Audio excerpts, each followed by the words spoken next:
Bipolar disorder नावाचा मानसिक आजार. सो मित्रांनो, सोप्या भाषेत जर सुरुवात करायची म्हटली तर आपण एक फिगर बघूयात.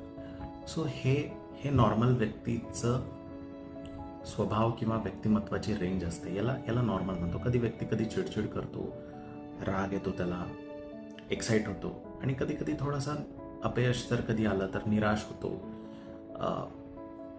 म्हणजे अपसेट झाल्यासारखा होतो. सो हे नॉर्मल व्हेरिएशन्स इथून इथे मूव्ह होऊ शकतात. पण बायपोलर डिसऑर्डरमध्ये काय होतं, हे व्हेरिएशन्स ना अगदी इथपर्यंत येतात, इथून इथपर्यंत.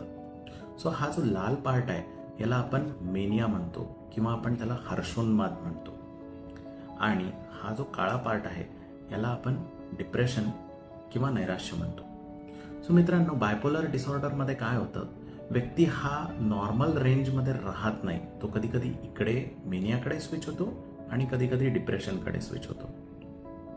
सो जेव्हा मेनियाकडे व्यक्ती एखादा स्विच होतो, सो अचानक घरच्यांना वाटतं की त्याचा स्वभाव बदललाय, तो खूप एक्साइट होतोय, तो खूप रागराग करतोय,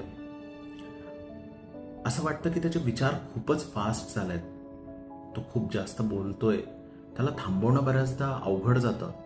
त्याच्या ब्रेनमध्ये प्लॅनिंग खूप फास्ट होते. त्याला असं वाटतं की मी खूप मोठा आहे, मोठ्या मोठ्या गोष्टी करू शकतो, माझ्यामध्ये खूप एनर्जी आलेली आहे.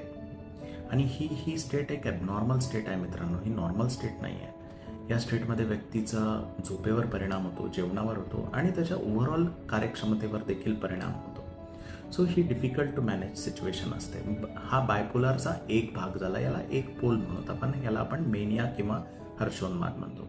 आणि याच्या उलट एक्झॅक्टली जसा घड्याळाचा पेंडुलम मूव्ह होतो इकडून इकडे, तर ते व्यक्तींचा हा स्वभाव नॉर्मल्स येऊन जसा इथे येतो तसंच कधी कधी इकडे डिप्रेशनमध्ये पण जातो. सो डिप्रेशनची लक्षणं तर आपल्या सर्वांना माहिती आहे. डिप्रेशन म्हणजे व्यक्तीला उदासी येते, नैराश्य येते, अगदी काळोख वाटतो आयुष्याला, असं वाटतं की कधीच आपलं काही चांगलं होऊ शकणार नाही, एकाग्रता भंग होते, नकारात्मक विचार येतात आणि एक्स्ट्रीम केसेसमध्ये आत्महत्येचे विचार देखील व्यक्तीच्या मनामध्ये येतात. सो हा व्यक्ती, बायपोलर डिसऑर्डर नावाचा व्यक्ती, या 3 स्टेट्समध्ये स्विंग होत राहतो. पण मित्रांनो, याच्यात एक चांगली गोष्ट पण आहे. इतर मानसिक आजारांच्या तुलनेत जर आपण बघितलं तर बायपोलर डिसऑर्डर या आजाराचा रिस्पॉन्स रेट खूप छान असतो. म्हणजेच जवळजवळ पेशंट याच्यामध्ये नॉर्मल होतो औषधोपचाराने. सो याच्यासाठी या आजाराची जाणीव असणं आवश्यक आहे. सुरुवातीचे लक्षणं दिसताच याची ट्रीटमेंट सुरू करणं आवश्यक आहे. आणि प्रॉपर स्ट्रेस मॅनेजमेंट जर एखाद्या व्यक्तीने केले तर तो या बायपोलर डिसऑर्डरमधनं बऱ्यापैकी नॉर्मल होऊ शकतो. मोस्ट ऑफ द लोक अगदी लो डोसेसवरती स्टेबल देखील राहतात. धन्यवाद.